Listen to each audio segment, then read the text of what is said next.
ये कहानी है श्यामपुर नाम के एक गांव की। इस गांव में मोहन नाम का एक मछुआरा रहता था।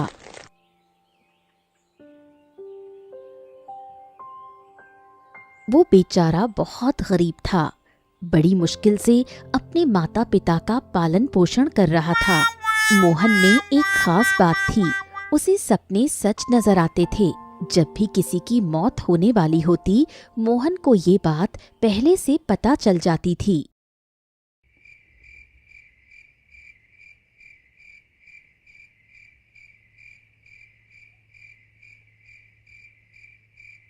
इस रात वो सो रहा था जब उसने एक सपना देखा कि वो समुंदर में अपनी नाव पर बैठा हुआ है और वहां से बाहर निकलने का रास्ता ढूंढ रहा है, मगर वो खो जाता है।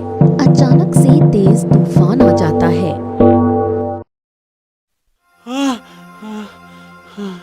हाय राम, अरे कितना बुरा सपना था रे। मेरी तो नींद उड़ गई। मुझे तो बहुत डर लग रहा है। राम, मेरी रक्षा करना। आज तक जो सपना भी देखा है वो सच साबित हुआ है। अगर ये सपना भी सच हुआ तो अरे बाप रे बाप, मुझे तो समंदर के तूफान से बहुत डर लगता है। और अगर मैं ऐसे तूफान में खो गया तो अरे राम, मेरी रक्षा करना। अब मोहन की आंख खुल चुकी थी। नींद उसकी आंखों से बहुत दूर जा चुकी थी। तभी गीता की भी आंख खुल गई। वो पानी पीने के लिए उठी तो मोहन को जागता देखकर उसके पास आ गई। अरे बेटा, क्या बात है? नींद नहीं आ रही? अभी तक जाग रहे हो, सोए नहीं तुम? ए माँ, मैंने बहुत बुरा सपना देखा। मेरी आंख खुल गई उसी समय से। मुझे बहुत डर लग रहा है माँ। अरे बेटा, सपने भी कभी सच साबित होते हैं। सपनों में इंसान को नहीं डरना चाहिए। ये बुरे सपने तो इंसान को डराने के लिए, उसके दिल के वहम पैदा करने के लिए उसे नजर आते हैं। बस उन्हें वहम समझकर भूल जाना चाहिए। माँ, मगर मेरे सपने तो हमेशा सच साबित होते हैं। जो भी भविष्य में होने वाला होता है वो मुझे पहले से नजर आ जाता है। अच्छा बताओ बेटा, क्या सपना देखा है तुमने?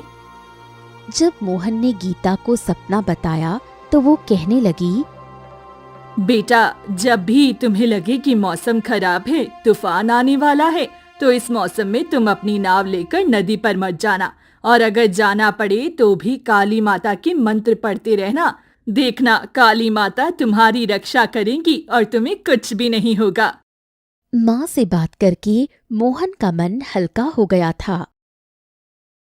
वो फिर सो गया।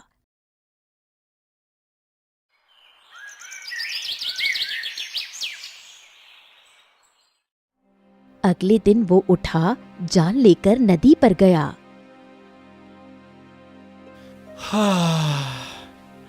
आज भी पूरा दिन गुजर गया यार। आज भी मेरे जाल में कोई मछली नहीं फंसी।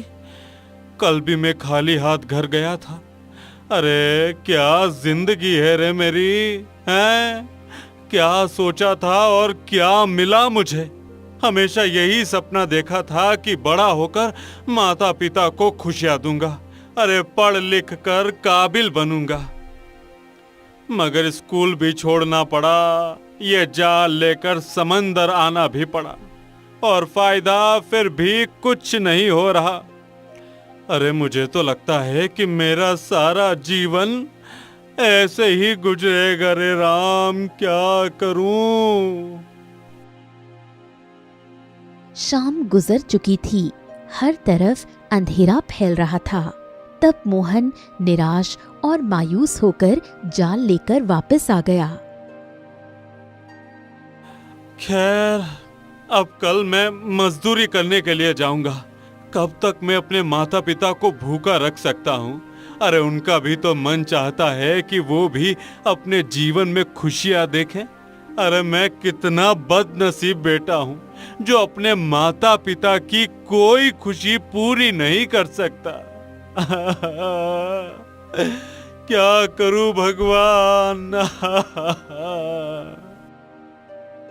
मोहन जब वापस आते हुए जंगल से गुजर रहा था तब उसे रास्ते में एक साधु बाबा नजर आए। अरे लड़के, तुम्हारे पास कुछ खाने पीने का सामान है? अरे बेटा, मुझे बहुत भूख और प्यास लगी है।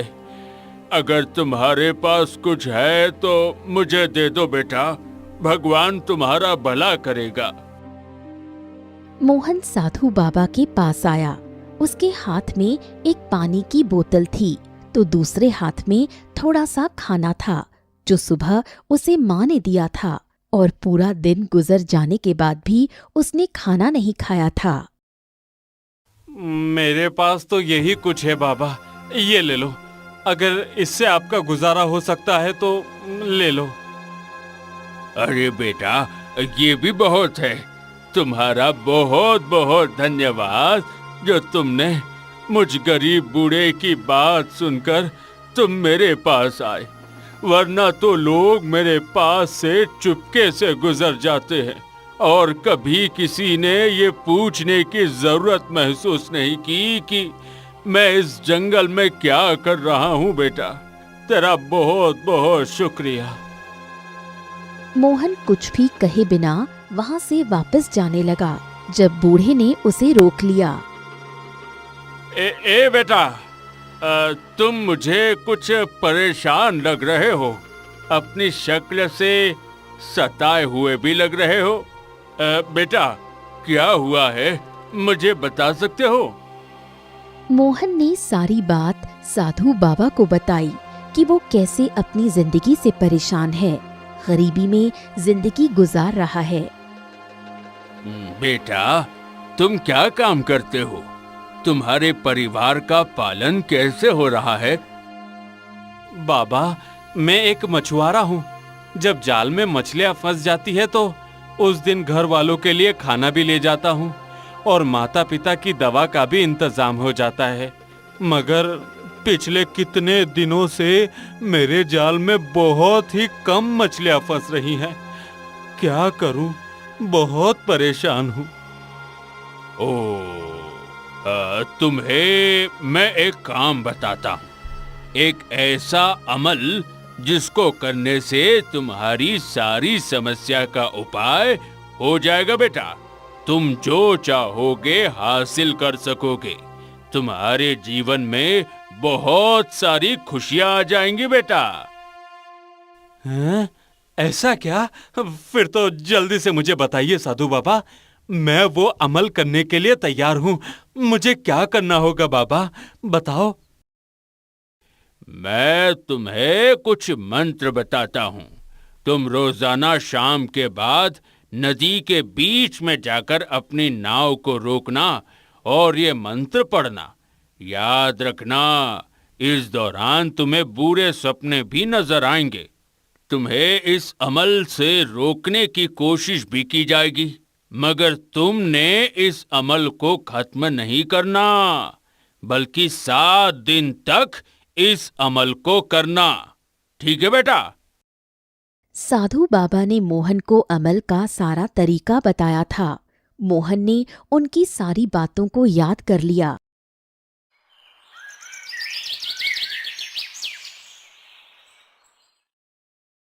अगले दिन वो अपनी माँ से कहने लगा, ए माँ, मैंने सुना है कि शाम के बाद बहुत सारी मछलियाँ जाल में फंस जाती है, इसलिए मैं अब शाम को नदी पर ही रुकूंगा। रात को देर से घर आऊंगा माँ। मगर बेटा, हमारे गांव का कोई भी मछुआरा इतनी देर तक नदी में नहीं रहता। सबका कहना है कि ये नदी रहस्यमयी है। शाम के बाद यहाँ पर रहना ठीक नहीं है। अब तो मोहन के पिता राजेश भी उसे रोकने लगे थे। ए मोहन बेटा, जब मैं ये काम करता था तब बुजुर्गों ने मुझे सख्त मना किया था कि कुछ भी हो जाए शाम के बाद नदी पर नहीं जाना। ए बेटा, वो जरूर कुछ ऐसा जानते होंगे जो खतरनाक होगा, है ना? देख, और तभी तो सभी मछुआरे शाम होते ही घर वापस आ जाते हैं। इसलिए तू वहां मत जा बेटा। अरे पिताजी, आप भी कौन से जमाने की बातें लेकर बैठ गए हैं? अरे यहाँ पर सभी मछुआरे कम पढ़े लिखे हैं। वो इन बातों पर विश्वास करते हैं जो हकीकत नहीं होती। आप लोग बिल्कुल भी चिंता मत करो, मुझे कुछ नहीं होगा। मैं सुरक्षित महफूज आप लोगों के पास लौट जाऊंगा।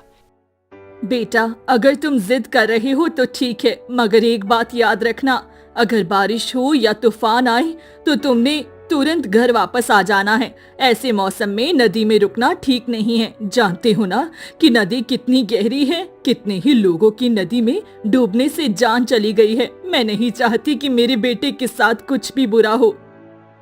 अरे माँ, ठीक है ठीक है ठीक है, अगर ऐसा कुछ हुआ तो मैं तुरंत वापस आ जाऊंगा।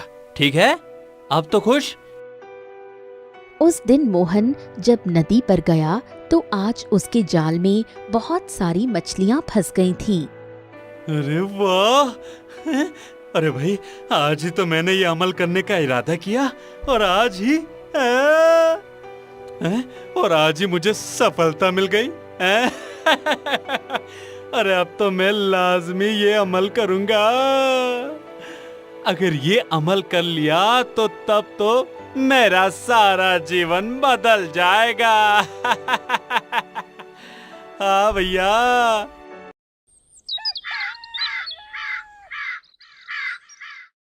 शाम होने के बाद मोहन अपनी नाव में बैठकर नदी के बीच आ गया और आंखें बंद करके वही मंत्र पढ़ने लगा।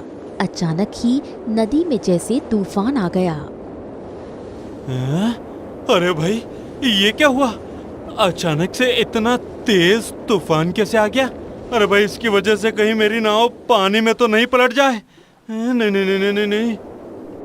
दूर से मोहन को एक आदमी की आवाज सुनाई दी। अरे बंद कर दो ये मंत्र पढ़ना। अरे चले जाओ यहाँ से। अरे ये मंत्र पढ़ना मौत को अपनी तरफ बुलाने के बराबर है। अरे तुम अपने साथ साथ अपने पूरे गांव को मुश्किल में डाल रहे हो। मत पढ़ो। अच्छा, तो आप वही हैं। साधु बाबा ने कहा भी था कि जब मैं अमल करूंगा तो मुझे इस अमल से रोकने की कोशिश की जाएगी। ये सब वही कर रहा है जो नहीं चाहता कि मैं ये अमल करूं। अब तो मैं ये करके ही रहूंगा। हाँ। मोहन ने अमल पूरा किया था। तब तक उसकी कश्ती समुंदर में तूफान के कारण जोर जोर से हिलती रही थी और फिर अचानक से हर तरफ शांति फैल गई। अरे, मेरे अमल रोकते ही सब कुछ शांत हो गया।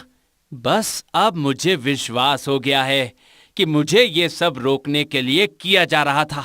अब मैं किसी भी कीमत पर इस अमल को बीच में नहीं छोड़ूंगा। हाँ। मोहन घर आया।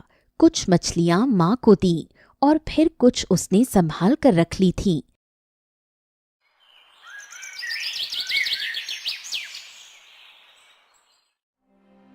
अगली सुबह उन मछलियों को बेचा और फिर से वो नदी पर गया। एक हफ्ता बीतने वाला था। आज मोहन का 7वां दिन था। आज इस अमल का आखिरी दिन है। साधु बाबा ने कहा था कि आज कुछ ऐसा होगा जो मेरा सारा जीवन बदल देगा। हाँ। जैसे ही मोहन ने अपना अमल खत्म किया तो उसे अपने सामने पानी के ऊपर एक कांच की बोतल नजर आई थी जो चमक रही थी। अरे, ये कांच की बोतल इतना कैसे चमक रही है भाई? भाई, ऐसा लग रहा है जैसे इसके अंदर से रोशनी सी निकल रही है। हैं? जरा देखूं तो। मोहन ने बोतल को उठा लिया और देखकर हैरान रह गया। अरे, इस बोतल के अंदर तो एक लड़की नजर आ रही है। ये तो लगता है कोई परी है। इतनी सुंदर लड़की। तभी मोहन को साधु बाबा की बात याद आ गई। जब तुम अपना काम पूरा कर लोगे तो तुम्हें एक बोतल मिलेगी। तुम इस बोतल को लेकर मेरे पास आ जाना। मैं ही इस बोतल को खोलूंगा। उसके बाद तुम्हें बताऊंगा कि तुमने क्या करना है। ठीक है? हैं? कितनी सुंदर कन्या है। इस बोतल में कैद है बेचारी। मुझे इसे आजाद करना चाहिए, है ना? आ। उसका बोतल को खोलना ही था कि एक बहुत ही सुंदर लड़की उसके सामने आ गई थी, जिसका चेहरा तो लड़कियों जैसा था, मगर बाकी शरीर मछली की तरह था। हैं? तुम कौन हो और तुम इस बोतल में कैसे कैद हुई? वो लड़की मोहन की बात सुनकर मुस्कुराई। मेरा नाम चंद्रमुखी है। मुझे एक आदमी ने धोखे से इस बोतल में कैद करके इस पानी में फेंक दिया था। मैं कितने सालों से यहाँ पर कैद हूँ। तुम्हारा बहुत धन्यवाद जो तुमने मुझे आजाद किया। तुमने मुझे खुशी दी है। अब मैं तुम्हें खुशी दूंगी। बताओ तुम्हें क्या चाहिए? हैं? मैं चाहता हूँ कि मेरी जिंदगी में सुकून हो जाए। मेरे पास बहुत सारा रुपया पैसा हो। मुझे छोटी छोटी जरूरतों के लिए काम न करना पड़े। मैं अपने माता पिता को बहुत सारी खुशियाँ देना चाहता हूँ। मैं तुम्हें ये सब दूंगी। जो तुम कहोगे वह सब तुम्हें मिलेगा, मगर तुम्हें मुझसे एक वादा करना होगा। वादा? कैसा वादा?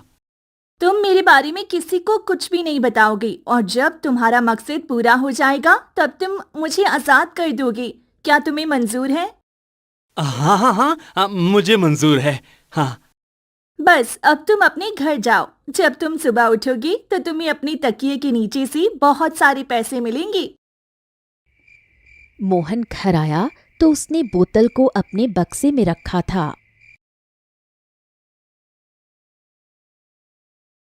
सुबह जब उठा तो उसके तकिए के नीचे बहुत सारे पैसे पड़े हुए थे। अरे वाह! हैं? अरे ये तो चमत्कार हो गया। अरे इस लड़की ने तो मेरी बहुत मदद की है। अरे वाह! इसका मतलब है कि ये मेरी हर ख्वाहिश को पूरी करेगी। अब मैं सबसे पहले महीने का राशन लेकर आता हूँ। उसके बाद मैं घर की हालत सुधारूंगा और फिर एक एक करके सारे काम करूंगा। आज मोहन बहुत खुश था। गीता ने उसे खुश देखा तो पूछने लगी, क्या बात है बेटा, आज तुम बहुत खुश लग रहे हो। अरे माँ, बात ही ऐसी है। क्या बात है, मुझे नहीं बताओगे बेटा? अरे माँ, कल रात मुझे रास्ते में एक बटुआ मिला था जिसमें बहुत सारे पैसे थे। मैंने बटुए के मालिक को ढूंढने की कोशिश की, मगर वो मुझे कहीं नहीं मिला और फिर वो मैं घर लेकर आ गया। अरे ये तो बहुत अच्छी बात है, लेकिन बेटा वह पैसे खर्च करने से पहले इंतजार करो। हो सकता है उसका मालिक पर्स को ढूंढता हुआ यहाँ तक आ जाए। ठीक है माँ, मैं कुछ दिन के लिए देख लेता हूँ।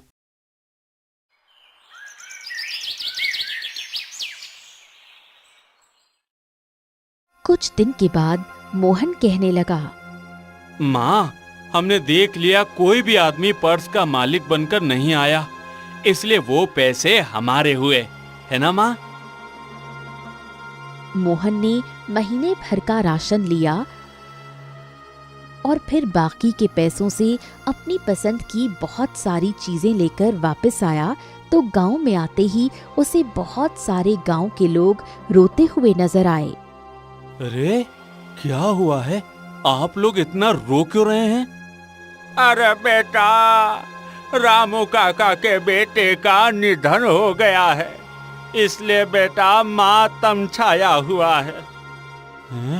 हाँ, अभी रात को ही मैंने सपना देखा था कि रामू काका अपने बेटे के देहांत होने के कारण रो रहे हैं और इन सब का वो इल्जाम मुझ पर डाल रहे हैं, जैसे मैंने ही उनके बेटे की जान ली है। अरे मेरे तो सारे सपने सच होते हैं।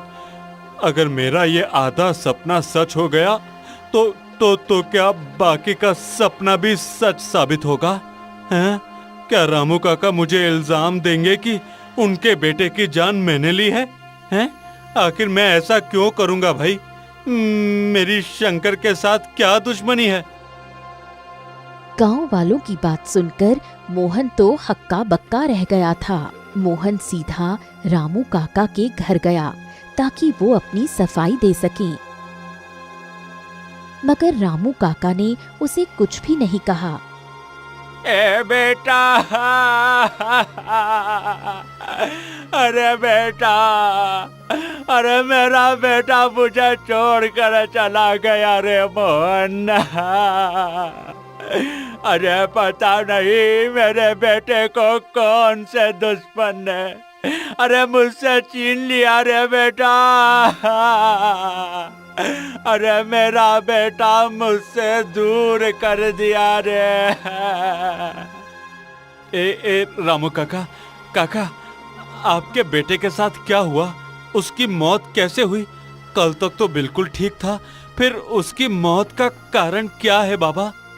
अरे सुबह जब मैं उठा तो मेरा बेटा घर में कहीं भी नहीं था। मैं उसे तलाश करते हुए जंगल में गया तो तभी मैंने देखा उसकी लाश जंगल के बाहर पड़ी थी रे बेटा।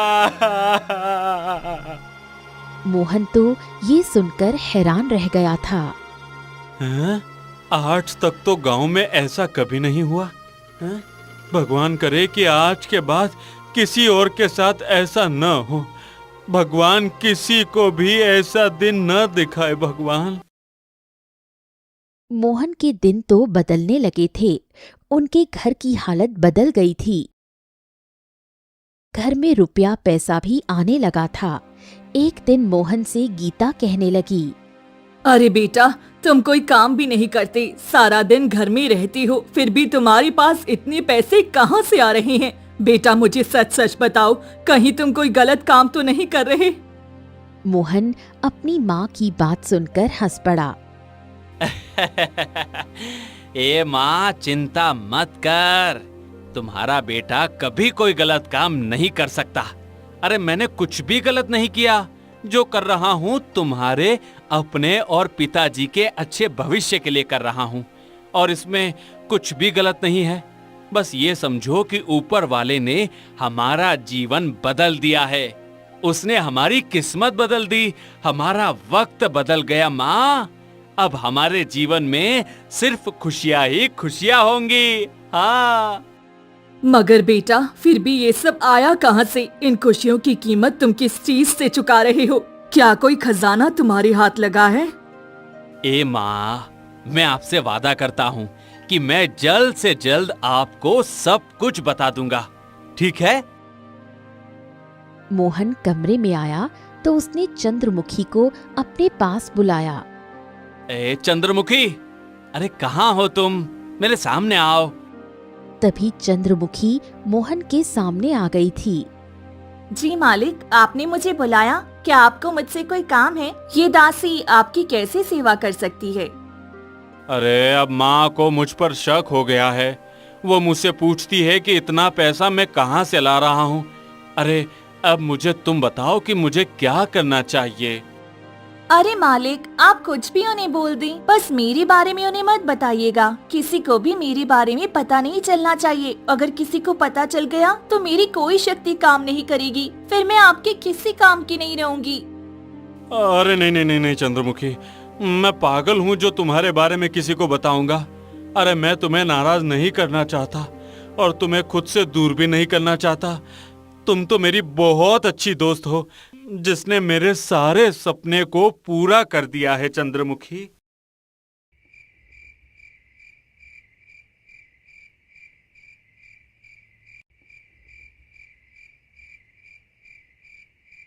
उस रात मोहन सो रहा था जब उसने एक सपना देखा। उसके दोस्त की मौत हो गई थी और उसका दोस्त भी उसी को इल्जाम दे रहा था। मोहन की आंख खुल गई थी।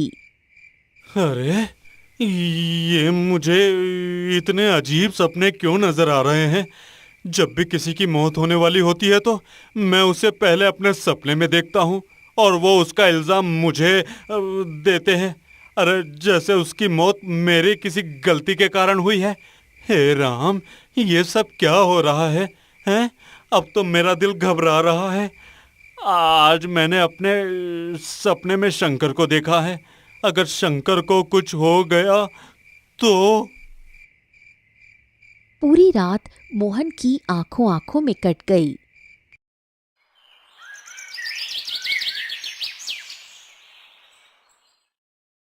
अगले दिन जब वो जल्दी में घर से बाहर निकला तो उसने गांव वालों को एक जगह पर खड़े देखा। अरे मोहन, अरे क्या तुम्हें पता है तुम्हारे दोस्त का भी देहांत हो गया है? अरे देखो तो उसकी लाश भी जंगल के पास पड़ी हुई है। अरे भाई, ऐसा लगता है जिस आदमी ने रामू काका के बेटे का कत्ल किया था, अरे उसी ने तुम्हारे दोस्त को भी मार दिया है रे मोहन बिटवा। अब तो मोहन बुरी तरह घबरा गया। उसकी आंखों में आंसू आ गए। हाँ, अरे भाई, मेरे दोस्त की भी मौत हो गई। अरे मेरा इकलौता दोस्त मुझे छोड़कर चला गया। अरे मगर वो अपनी मौत का इल्जाम मुझे क्यों दे रहा था? आखिर क्यों?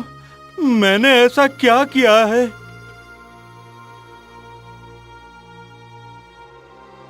हर रोज ही गांव में किसी न किसी नौजवान लड़के की मौत होने लगी और सबकी मौत एक ही तरीके से होती थी। अब तो पूरे गांव में खौफ का माहौल था। माँ, अब तो मुझे बहुत डर लगने लगा है। एक अजीब सा खौफ महसूस होने लगा है माँ। बेटा, डर तो मुझे भी लगने लगा है। अगर तुम्हें कुछ हो गया तो? गांव के कितने नौजवान सेहतमंद लड़के हैं, देखते ही देखते अपनी जिंदगी से हाथ धो बैठे। पता नहीं ऐसा कौन सा दुश्मन है जो गांव में आ गया है, जिससे हम लोगों की शांति बिल्कुल भी देख ही नहीं जा रही है। मोहन अपनी माँ की बात सुनकर चुप हो गया था। हाँ? अब मैं माँ को ये बात कैसे बताऊं कि जिस किसी की मौत होने वाली होती है उसे एक दिन पहले ख्वाब में देखता हूँ और फिर वो अपनी मौत का इल्जाम भी मुझे देता है। आखिर मैं इस सवाल का जवाब किससे मालूम करूं? हाँ, किससे करूं? उस दिन मोहन ने चंद्रमुखी को अपने पास बुलाया तो उससे ये सवाल पूछा था। ये तुम्हारा वहम है, ये सब हकीकत नहीं है। अरे मगर चंद्रमुखी, मुझे सपने सच्चे नजर आते हैं। ये भी तो देखो कि जब भी किसी की मौत हो मुझे पहले से पता चल जाता है। मैं इस मामले में आपकी कोई मदद नहीं कर सकती मालिक। मैं इस बारे में कुछ नहीं जानती और बेहतर ये है कि आप भी इस बारे में किसी से बात भी ना करें। अगर आपने ये बात किसी को भी बताई तो शायद गांव के लोग आपको अपना दुश्मन समझने लगे।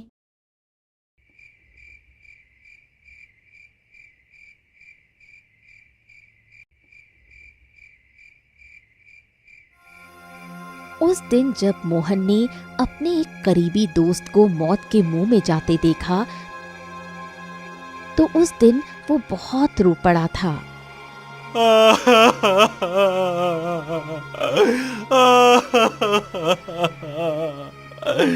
अरे अब तो मेरा इस गांव से दिल उठ गया है रे मोहनवा। अब मुझे यहाँ से दूर जाना चाहिए। अरे कुछ दिन यहाँ से दूर रहूंगा तो मेरी तबीयत भी संभल जाएगी।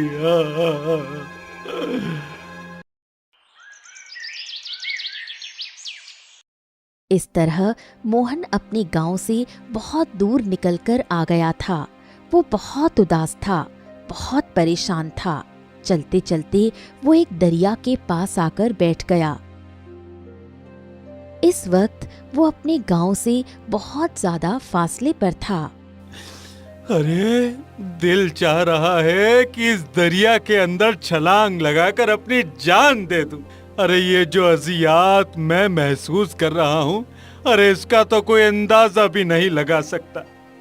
अरे अपने ही दोस्तों को मौत के मुंह में जाते हुए देखना और उनकी मदद भी न कर पाना, ये बेबसी का एहसास मेरी जान ले लेगा यार। तभी उसे अपने पीछे एक आवाज सुनाई दी। एक गलती तुमने पहले की और अब एक गलती दोबारा करने जा रहे हो। पहले इस आत्मा को आजाद किया, पहले इस आत्मा को आजाद किया, और अब इसे आजाद करने के बाद अपनी जान लेकर सब लोगों को हमेशा के लिए मुश्किल में डालने वाले हो।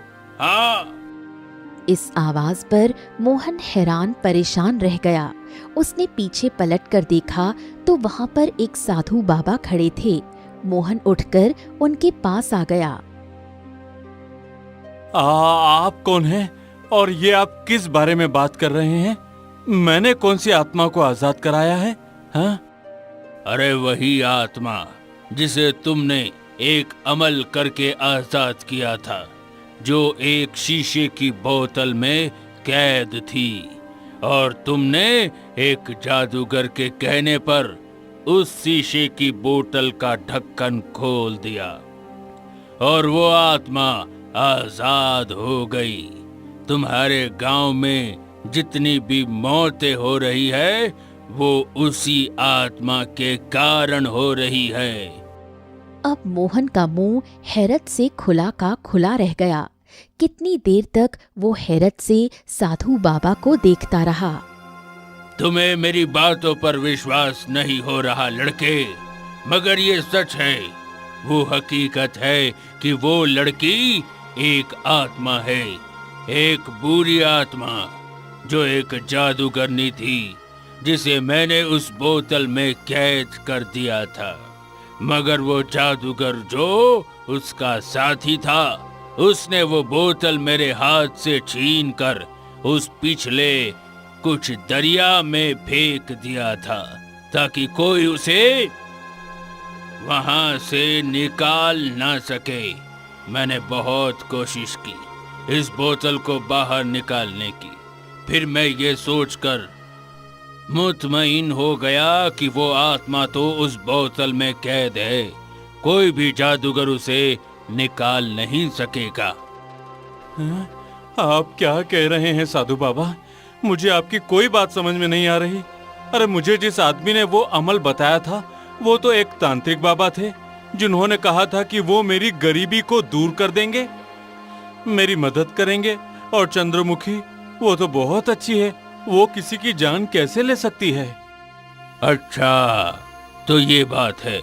मुझे ये बताओ कि तुम्हारे गांव में जितने भी लोगों का देहांत हो रहा है वो सब कब से शुरू हुआ है?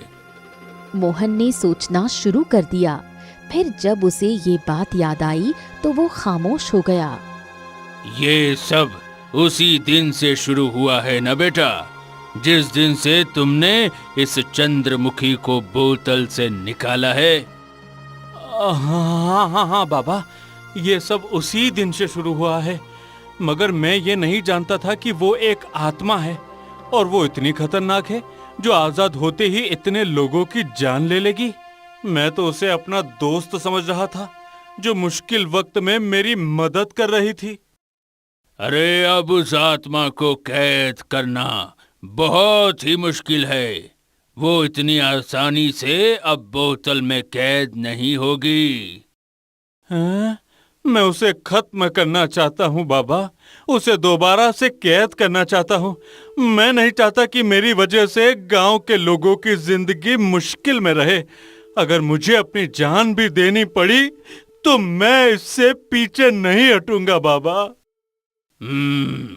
वो जादूगर खुद उसे इस बोतल से निकाल नहीं सकता था, इसलिए उसने तुम्हारी मदद ली, क्योंकि तुम वो लड़के हो जो अमावस की रात में पैदा हुए हो, और वो भी उस खास समय में जिस समय में वो जादूगरनी पैदा हुई थी। इसी बात का जादूगर ने फायदा उठाया और तुम्हारा इस्तेमाल किया। हैं? मैं उसकी बातों में आकर बेवकूफ बन गया बाबा, मुझसे गलती हो गई। मैं रातों रात दौलतमंद बनना चाहता था, गरीबी की जिंदगी से तंग था, तो जो मुझे शॉर्टकट समझ में आया मैंने वो कर दिया बाबा। हे बेटा, गरीबी पूरी चीज नहीं है।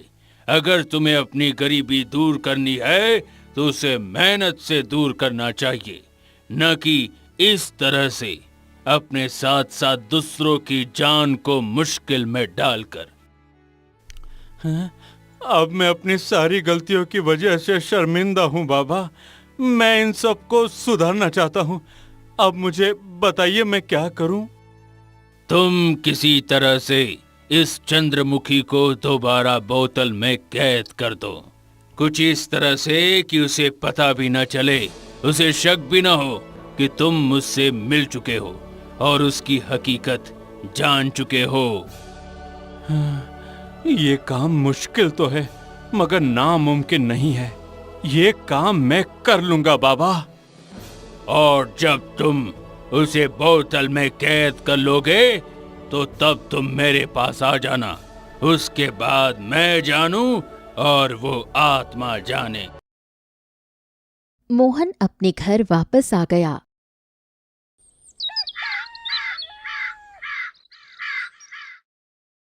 शाम का वक्त हो गया था।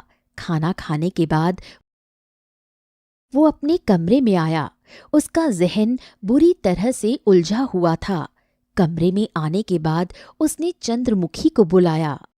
चंद्रमुखी, अरे यहाँ पर आओ, तुमसे कुछ बातें करनी है। हाँ मालिक, क्या बात करनी है आपको? मैं आपकी सेवा कैसे कर सकती हूँ? बस मेरा दिल चाह रहा था कि किसी से अपने दिल की बात करूं। मेरा कोई दोस्त और रहा नहीं, इसलिए तुम्हें बुला लिया। चंद्रमुखी मोहन के साथ इधर उधर की बातें करने लगी। तभी मोहन कहने लगा, मुझे एक बात समझ नहीं आई चंद्रमुखी, तुम इस बोतल में कैसे जिंदा रह सकती हो? इतनी बड़ी लड़की होकर तुम एक बोतल में कैसे जिंदा थी? हाँ, मैं बहुत शक्तिशाली हूँ मोहन, तभी तो ये बोतल भी मेरा कुछ नहीं बिगाड़ सकी। ना ये मेरी शक्तियों को कम कर सकी और ना ही ये मेरी जान ले सकी। तो तुम इस बोतल में सोती कैसे थी? खाना कैसे खाती थी? अपनी जिंदगी कैसे गुजारती थी? एक बार मुझे इस बोतल में दोबारा जाकर दिखाओ ना, मैं देखना चाहता हूँ। ठीक है मालिक, मैं अभी आपको इस बोतल में जाकर दिखाती हूँ कि मैं इस बोतल में कैसे सोती थी और कैसे जिंदगी गुजारती थी। जैसे ही चंद्रमुखी बोतल में गई तो मोहन ने उसके ऊपर ढक्कन लगा दिया। अरे, ये आत्मा इतनी आसानी से बातों में आ जाएगी? मुझे इस बात पर विश्वास नहीं था। बहुत जल्दी से भागते हुए वो घर से बाहर निकला। वो तेज तेज कदमों से चला जा रहा था। ऐसा ना हो कि इस आत्मा के साथी यहाँ पर आ जाए और वो इस बोतल को मुझसे छीन ले। मुझे जल्द से जल्द साधु बाबा के पास पहुंचना होगा। थोड़ी देर के बाद मोहन साधु बाबा की झोपड़ी में आ गया। अरे लड़के, तुमने तो ये काम इतनी आसानी से कर दिया। अरे मुझे तो विश्वास नहीं था कि आज की ही रात इस जादूगरनी को कैद करने में तुम कामयाब हो जाओगे। अरे ऊपर वाले ने अपना कर्म किया और ये जादूगरनी इस बोतल में आ गई। बाबा, मैं आपसे माफी मांगना चाहता हूँ। जो मुझसे हो गया वो मुझसे अनजाने में हुआ है। आप मेरी इस गलती पर पर्दा डालेंगे और गांव में किसी को भी कुछ नहीं बताएंगे कि गांव में लोगों की मौत का कारण मैं था। चिंता मत कर लड़के, तुमसे जो भी हुआ है अनजाने में हुआ है और ये तुम्हारा गुनाह नहीं है, ये गलती है। मैं तुम्हारे गांव में किसी को कुछ भी नहीं बताऊंगा। बस तुम भी एक बात याद रखना, मेहनत करना और कभी शॉर्टकट रास्ते पर मत चलना। अगर कोई तुम्हें कुछ दे रहा हो तो यकीनन इसमें उसका अपना भी कोई फायदा होगा, इसलिए किसी की मदद आंखें बंद करके कभी मत लेना। आपसे मैंने बहुत कुछ सीखा है साधु बाबा। आज के बाद मैं ये गलती नहीं करूंगा।